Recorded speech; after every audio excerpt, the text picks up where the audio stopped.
오늘 하나님 말씀은 사도행전 12장 25절로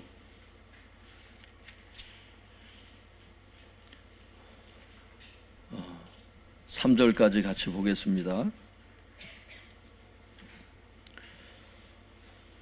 사도행전 12장 25절입니다. 제 성경 신약 208쪽에 있습니다.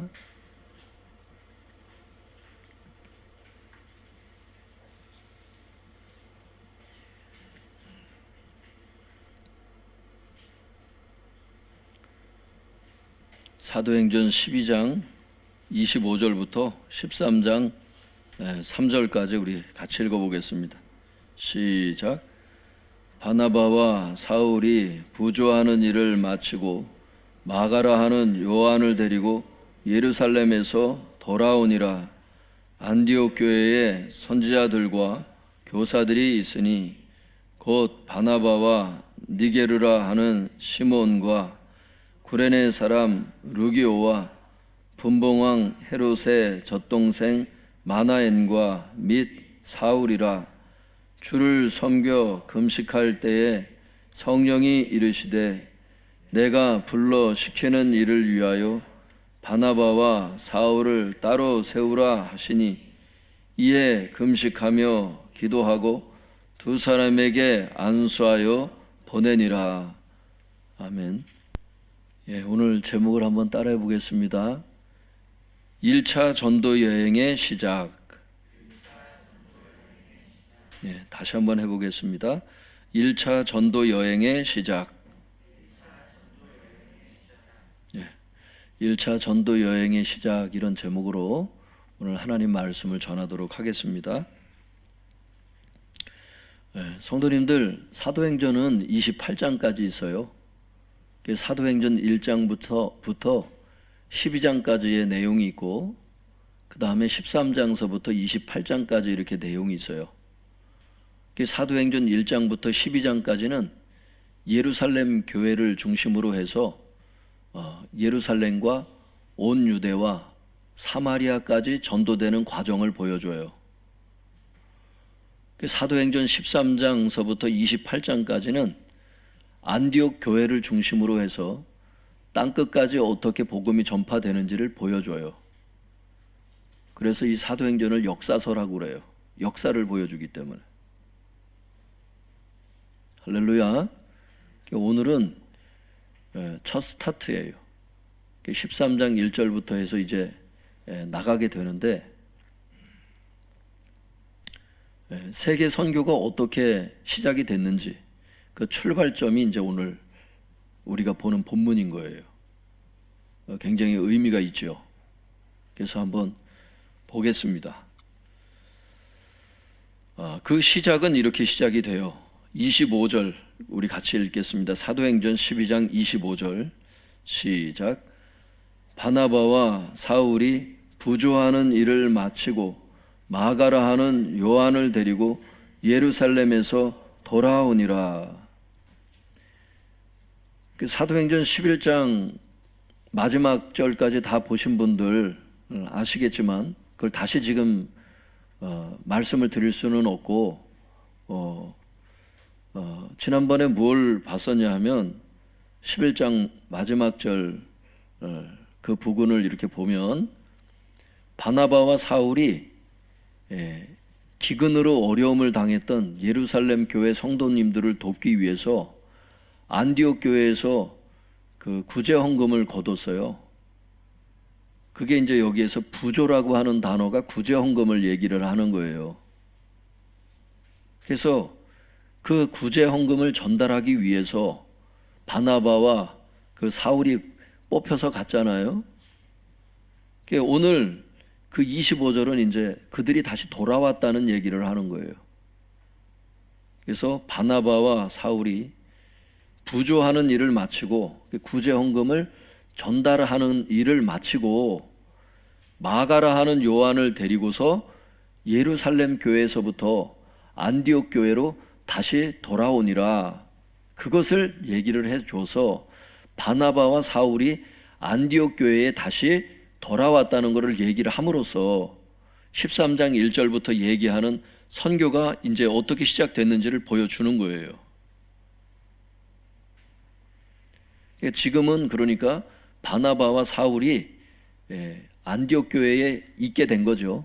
13장 1절서부터는 그런 거를 머리에 그리시고 이제 보시면 되겠습니다. 예루살렘 교회에 있는 게 아니고 부조하는 일이 맞춰졌기 때문에 헌금만 전달하고 빨리 돌아오게 된 이런 것을 얘기를 하고 있는 거예요. 근데 여기 마가라 하는 요한을 데리고 돌아왔다 하는데 이거를 왜 얘기를 할까요?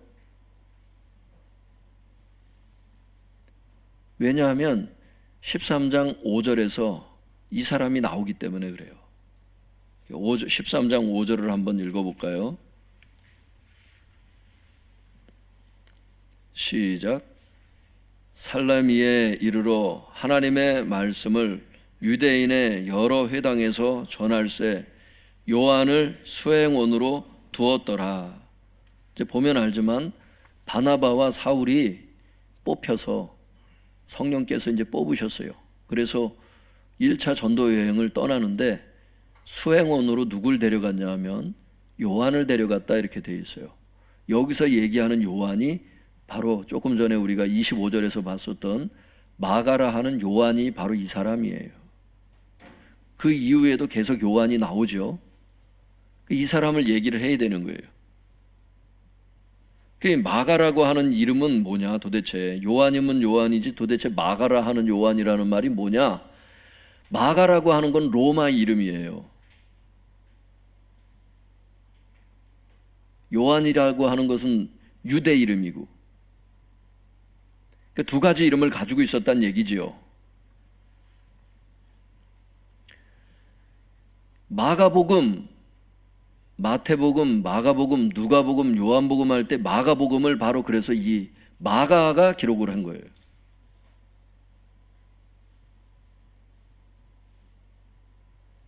이 사람은 골로새서 4장에 보면은 바나바의 조카예요.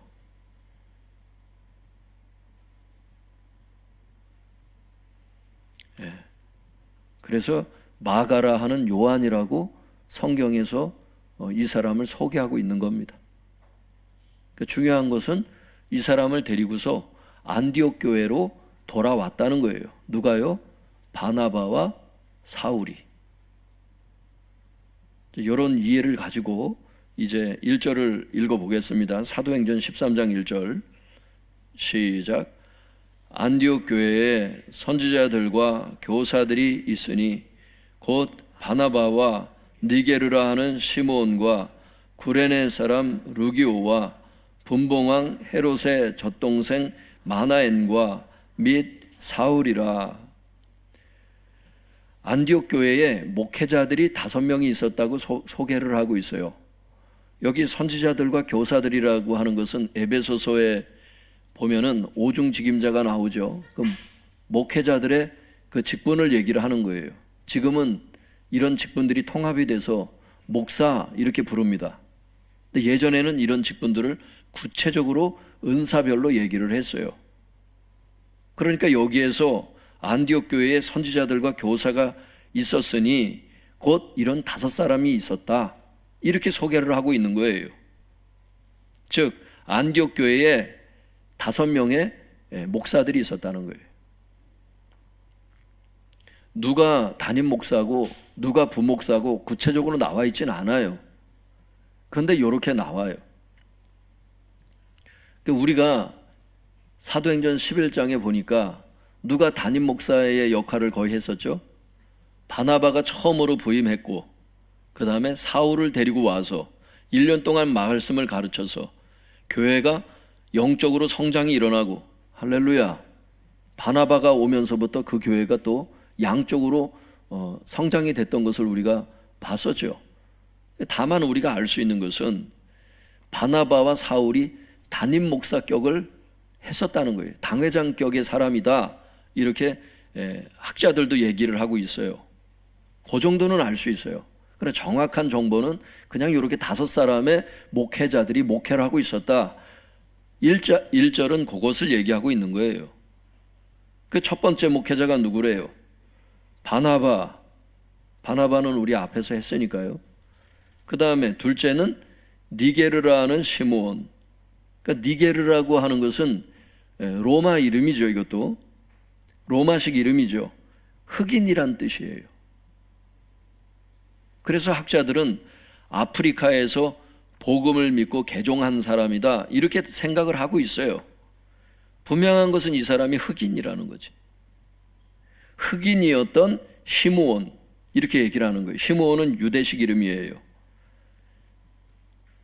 그러니까 니그로 할 때 그 영어 단어에서 니그로, 니게르 이게 여러분 같은 말이에요. 흑인 이런 뜻이죠. 그래서 흑인이었던 시므온 그런 뜻으로 볼 수 있죠. 그러니까 안디옥 교회는 흑인이라고 해서 멀리하고 이런 교회가 아니에요.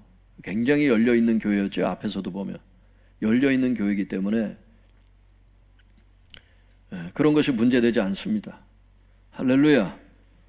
하나님께서 세우시면은 유대인들만 복음을 받아들였던 그 시대에 이미 벌써 흑인 목사님이 존재했던 것을 알 수가 있어요.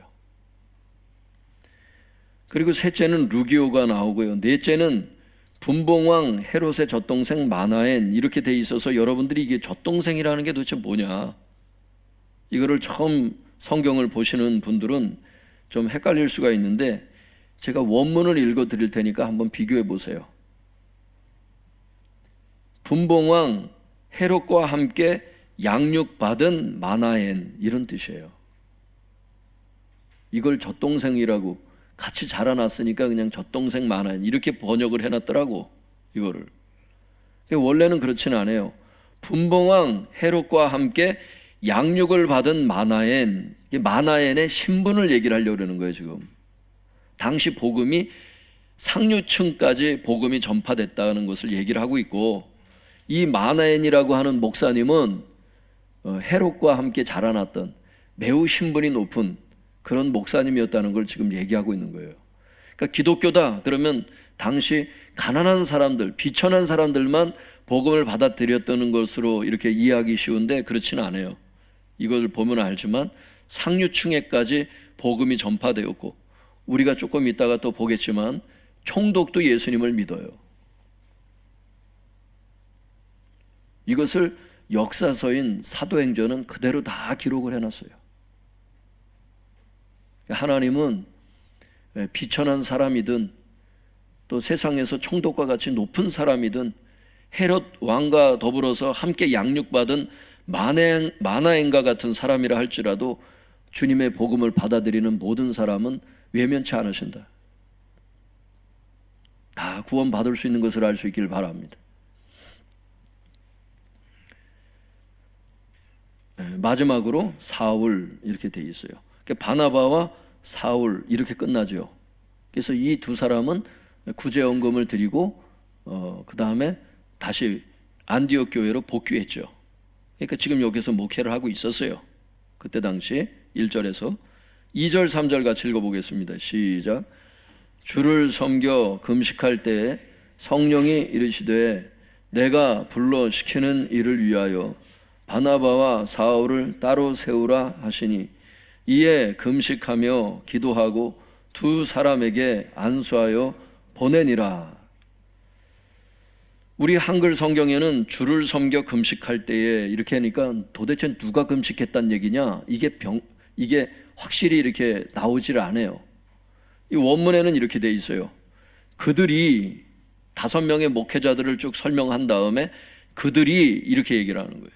그들이 주님을 섬겨 금식할 때, 주님을 섬긴다는 표현을 왜 썼을까요? 우리가 미루어 짐작할 수 있는 것은 주님께서 금식하라고 명령을 했나 봐. 주님을 섬기는 게 뭐예요? 순종을 하는 거지.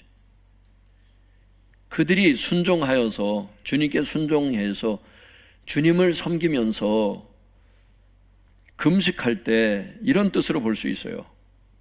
공동 번역은 이것을 예배 드릴 때 이렇게 표현하기도 하고, 어떤 표현이 더 정확한지는 모르겠지만 하여튼 저는 이 말씀을 보면서 주님께서 어떤 사인을 주시지 않았는가? 왜냐하면 갑자기 금식할 필요는 없으니까 5명이 동시에 뭐가 있었던 거야. 그래서 그 주님을 섬기면서 금식을 하고 있었는데, 그때 바로 그 5명의 목회자들이 금식하고 있을 때 성령께서 말씀하시는 거예요. 성령께서 뭐라고 말씀하시느냐? 이렇게 말씀하세요. 우리 2절 같이 읽어보겠습니다. 시작. 주를 섬겨 금식할 때에 성령이 이르시되 내가 불러 시키는 일을 위하여 바나바와 사울을 따로 세우라 하시니, 성령님이 뭐라 그러시냐면, 내가 불러 시키는 일을 위해서 어떤 성령님의 목적이 있으셨나 봐. 어떤 일의 목적이. 그러니까 내가 불러 시키는 일을 위해서 바나바와 사울을 따로 떼어 놓으라 이렇게 돼 있거든요. 원문에는 원래. 그러니까 이 사람들은 따로 떼어 놔야 되는 거야. 이 교회에서 목회하면 안 되고. 안디옥 교회 입장에서는 큰일 났네. 당회장격인 담임 목사 역할을 했던 2사람이 다 빠져나가고 교회에 처음 부흥을 일으켰던 2사람이 다 빠져나가고, 이제 3사람의 목회자는 물론 남았겠지만, 안디옥 교회 입장에서는 나중에 읽어보면 이제 선교사로 보내려고 하시는 건데, 주님께서 이방인의 사도로 2사람을 세워서 선교사로 내보내려고 하시는 건데, 안디옥 교회 입장에서는 중요한 목사님들은 남겨두고 상대적으로 덜 중요한 부목사들을 보내야 될 것 같은데, 성령님은 안디옥 교회 성도님들이 한창 은혜를 받았던 2사람을 보내라는 거예요.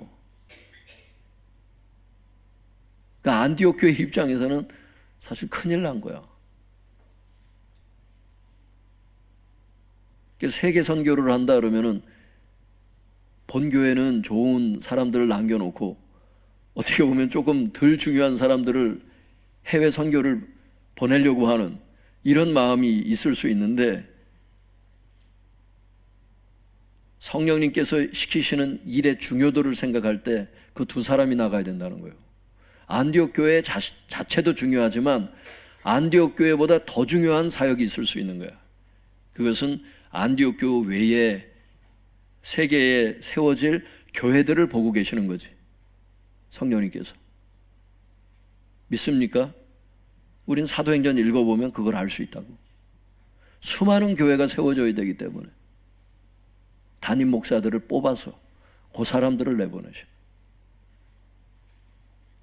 우리 교회만 중요한 게 아니에요. 할렐루야.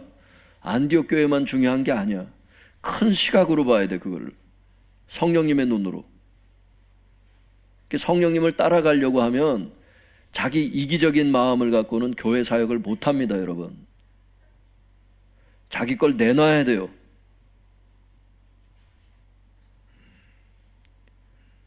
물고기 2마리와 보리떡 5개가 있으면 그게 전부다. 그걸 내놔야 됩니다. 내 거는 딱 움켜잡고 나머지를 드리겠다. 그런 사고방식 가지고는 끝까지 주님을 따라가기는 어려울 겁니다, 아마.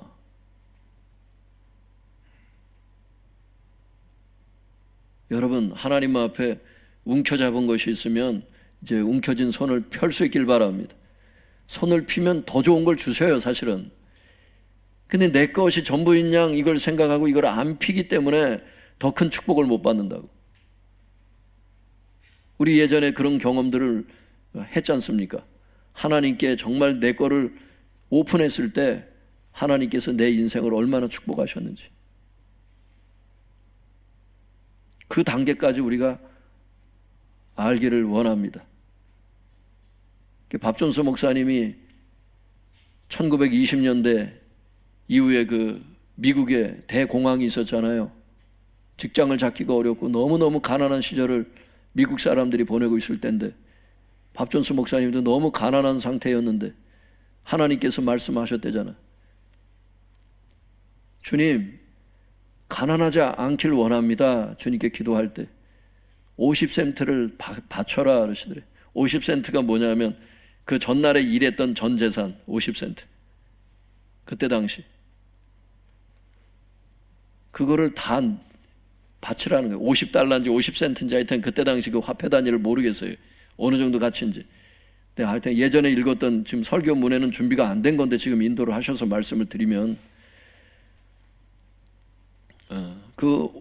하여튼 50센트인지 50달러인지를 그걸 바치고 났더니 그 다음부터 하나님께서 물질을 축복하기 시작했다더라고. 그분 간증에 나와요, 그게. 성령님께서 쓰시고자 할 때는 움켜잡은 것이 있는지 없는지 그걸 확인하시더라고. 정말 내가 너의 삶의 주인인지를 그걸 확인하시더라고, 하나님.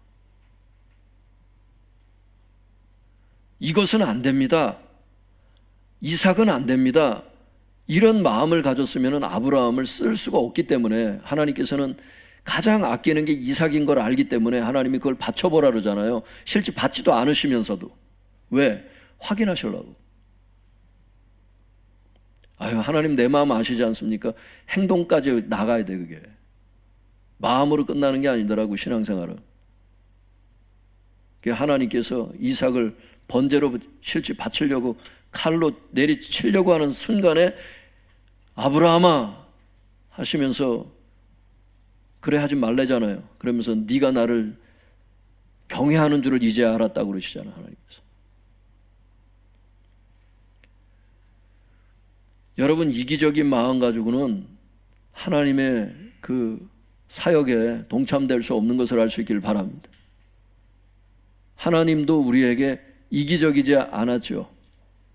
당신의 독생자 하나밖에 없는 아들을 내어놓으시는 그런 사랑으로 우리를 대했기 때문에 하나님의 형상대로 지음받은 우리들은 하나님의 인격으로 우리도 그렇게 나가야 되는 거예요. 하나님께서 아브라함에게 너는 나의 벗이라 이렇게 말씀하시잖아요. 그런 면에서 친구라는 거예요. 예수님도 말씀하셨어요. 내 명대로 행하면 그는 곧 나의 친구라. 이기심 없는 사랑. 할렐루야. 그 사람이 하나님의 친구인 것을 알 수 있길 바랍니다. 그 사람이 예수님의 친구인 것을 알 수 있길 바랍니다. 그렇게 되어 있다고. 3절 같이 읽어볼까요? 시작. 이에 금식하며 기도하고 두 사람에게 안수하여 보내니라. 여러분, 두 사람은 안 됩니다 이렇게 말하지를 않았어요. 안디옥 교회가. 교회의 주인은 누구세요? 주님이시잖아. 주님께서 말씀하시니까 바나바, 사울이 아니라 그 무엇이라 할지라도 교회가 순종한 것을 알 수 있길 바랍니다. 이에 금식하며 기도하고 두 사람에게 안수해서 보내니라. 보냈다는 게 중요한 거예요. 왜? 성령님께서 그렇게 하라 그러셨을 게. 하라고 그러셨기 때문에. 이 말은 교회가 성령님의 명령에 순종했다는 것을 보여주고 있는 거예요. 순종한 것을 알 수 있기를 바랍니다. 그 순종으로 말미암아 여러분 땅끝까지 복음이 전파가 돼요.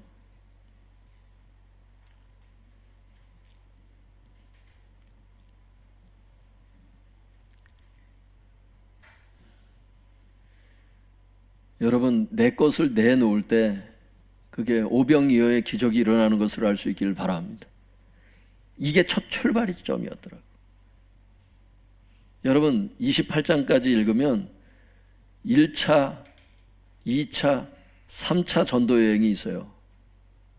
그게 안디옥 교회에서 출발돼.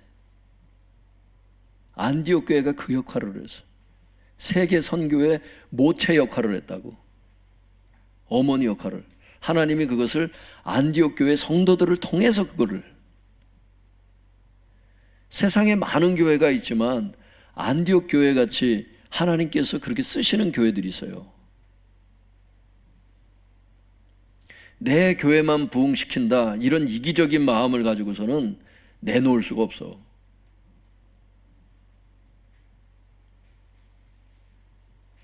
여러분, 이런 교회를 통해서 1차 전도 여행이 시작된 것을 알 수 있기를 바랍니다. 4절 같이 읽어볼까요? 4절 5절. 시작.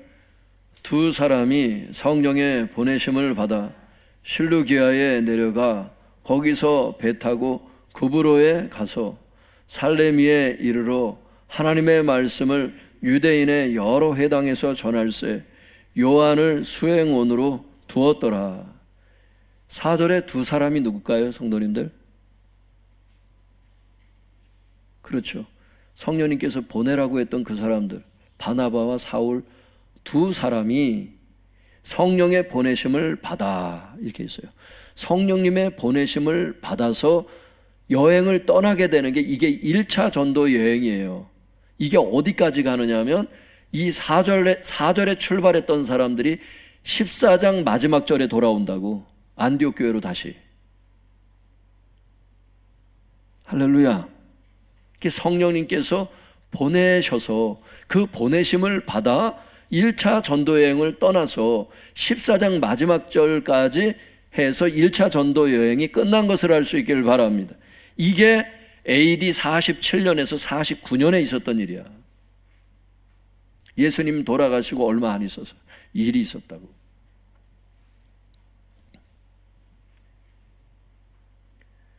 그들이 먼저 뭘 했어요?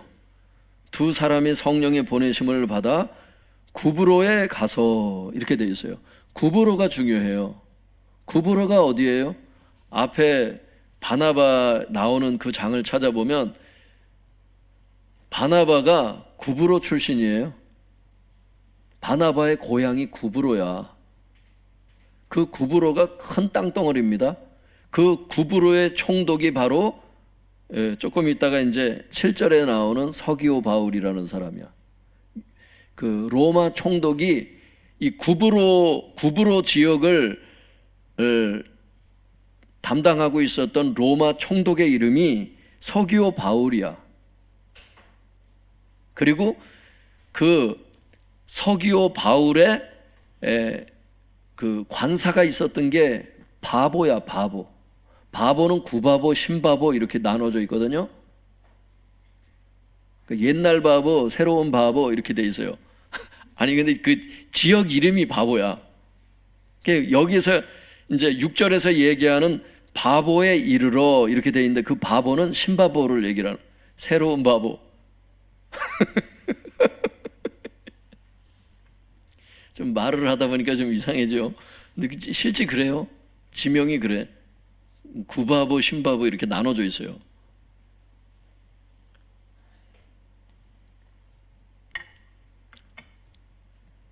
그러니까 중요한 것은 뭐냐면 4절에서 두 사람이 성령님의 보내심을 받아서 구브로 지역에 갔다는 거예요. 거기서 어떤 섬들이 이제 계속 나와요. 거기 나오는데 5절에 보면 살렘이라고 하는 이제 그 곳에 구브로라고 하는 큰 지역이 있고 그 지역에 이제 딸려 있는 것들이 있죠. 그래서 1차 전도 여행의 첫 번째 지역은 구브로 지역을 전도한 거예요. 그래서 구브로에 가서 살레미에 이르러 복음을 유대인의 여러 회당에 전했어요. 그게 처음으로 한 일이었어요. 유대인의 회당들에 가가지고 쭉 복음을 전한 거예요. 그렇게 하고 6절에 보면 온 섬 가운데로 지나면서 복음을 전하다가 어디를 가냐면 바보에 도착해요. 신바보. 그래서 6절 7절 같이 읽어보겠습니다. 시작. 온 섬 가운데로 지나서 바보에 이르러 바예수라 하는 유대인 거짓 선지자인 마술사를 만나니 그가 총독 서기오 바울과 함께 있으니 서기오 바울은 지혜 있는 사람이라 바나바와 사울을 불러 하나님의 말씀을 듣고자 하더라. 그러니까 섬들을 지나면서 복음을 쭉 전하다가 신바보에 딱 도착을 했는데 거기서 두 사람을 딱 만나요. 바나바와 사울이. 그 두 사람은 누구냐 하면 마술사 바예수라고 하는 사람하고 로마 총독이었던 구브로 지역을 다스렸던 로마 총독 서기오 바울 두 사람을 만나게 돼요. 그런데 여기 자세히 설명하고 있어요. 바예수라고 하는 사람은 누구냐? 6절에 그 사람은 유대인이면서 거짓 선지자였어요. 그러면서 마술사였다고 소개하고 있어요. 7절에 그가 그 바예수가 총독 서기오 바울과 함께 있는 거예요. 그냥 우리는 이걸 그래서 조심해야 되는 게 성경을 보면서 7절에 그가 총독 서기오 바울과 함께 있으니 그러니까 그냥 함께 이렇게 같이 서 있었나? 앉아 있었나? 이런 뜻으로 본다고. 그런 뜻이 아니에요, 성도님들. 이게 그가 그 바예수가 총독 서기오 바울과 함께 있으니 이게 무슨 의미냐면 이제 요거를 이해해야 이제 8절부터 말씀을 이해가 된다고. 그가 총독 서기오 바울과 함께 있으니 이게 무슨 뜻이냐면 바예수라고 하는 이 거짓 선지자가 총독의 수행원으로 있었다는 뜻이에요. 함께 있었다는 그 말이. 수행원으로 뭘로 있었냐면 궁중 마술사 역할을 맡았다는 것을 뜻한다는 거예요. 이게 학자들은. 그러니까 옛날에는 왜 같이 점도 치기도 하고 막 했잖아. 실제 그 사람들이 굉장히 높은 관직을 차지하고 그랬었잖아요. 이집트 같은 경우도.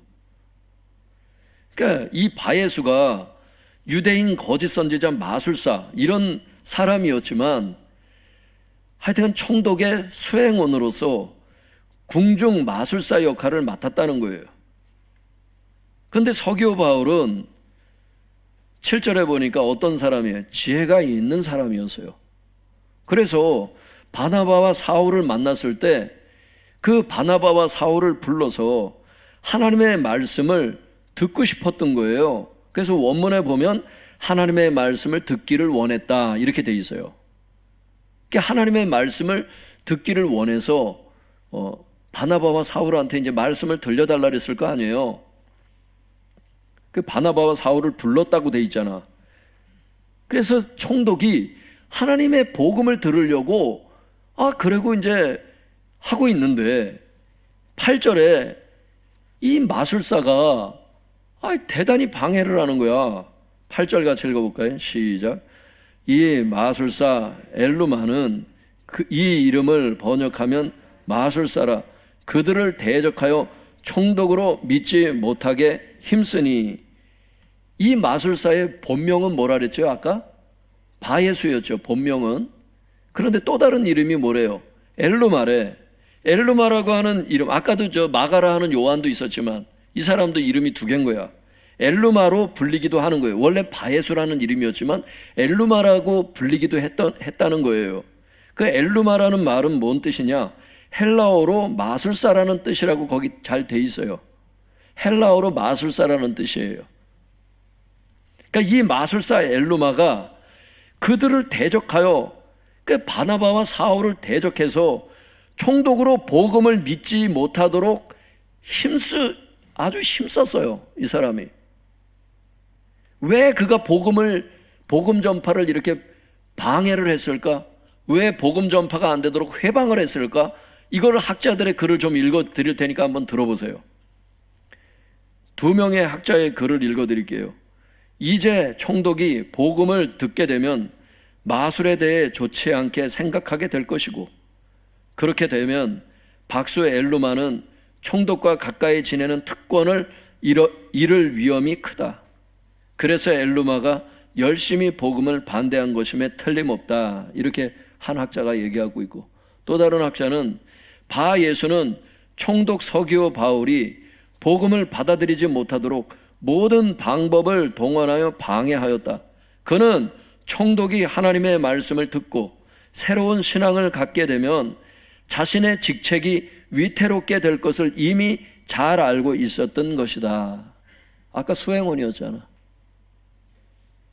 근데 또 다른 종교를 믿게 되면 자기는 자기의 기득권을 유지하기 위한 궁중마술사의 그 직책을 그 자기의 기득권을 유지하기 위한 이기심 때문에 이렇게 총독이 복음을 믿지 못하도록 방해를 했던 거예요. 지금 대비되죠. 안디옥 교회는 가장 중요했던 두 사람을 이기심 없이 내어놓는 성령님의 역사가 지금 역사되고 있고 이 바예수는 자기의 이기심 때문에 복음을 단절시키고 있고 이래요. 그 이기심이 있는 곳에 글쎄 복음이 어렵다니까.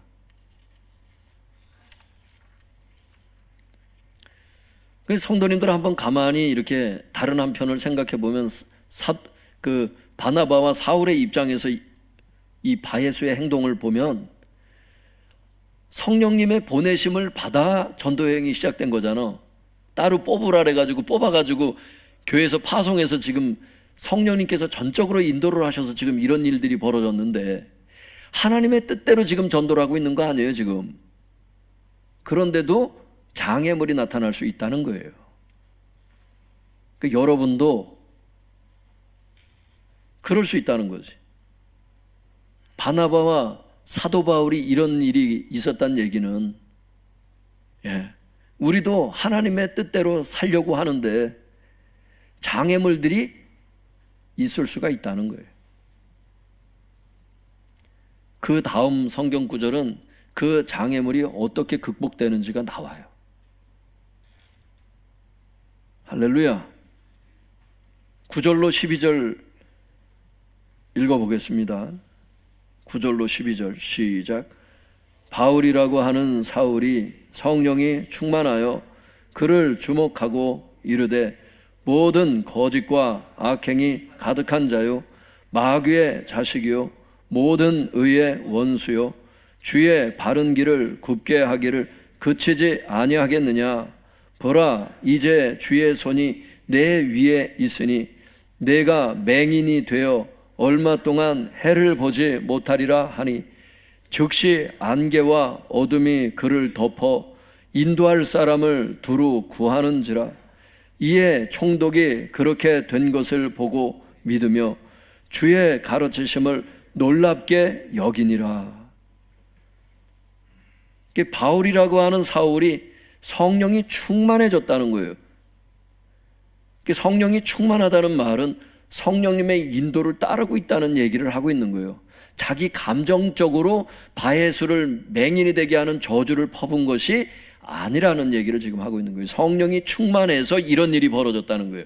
개인 감정으로 야 내가 복음을 전하는데 네가 이렇게 자꾸 복음을 방해해, 이 저주를 받아라, 이게 아닌 거예요. 성령이 충만해서 이런 사역이 벌어졌다는 것을 지금 설명하고 있는 겁니다. 지금 성령님의 인도하심이 있었다는 뜻이죠. 성령이 충만해서 바울이라고 하는 사울, 여기서부터 이제 바울이라고 하는 이름으로 나옵니다. 바울, 사울 다 같은 사람이잖아요. 이름이 두 개잖아, 이 사람도. 바울이라고 하는 사울이 성령이 충만해서 그 바예수를 딱 주목해서 보는 거예요. 주목하고 뭐라냐면 이르되 모든 거짓과 악행이 가득한 자요 마귀의 자식이요 모든 의의 원수요 주의 바른 길을 굽게 하기를 그치지 아니하겠느냐.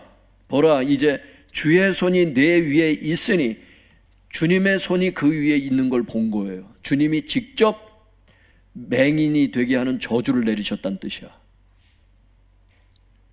주님의 손이 있는 거야. 거기 보니까 주님의 손이 네 위에 있으니, 바예수 위에 주님의 손이 탁 있는 거야. 주님이 직접 맹인이 되게 하시는 거야. 사도 바울이 개인적인 감정으로 맹인이 되게 한 게 아니라, 주님의 손이 내 위에 있으니 내가 맹인이 되어서 얼마 동안 해를 보지 못하리라.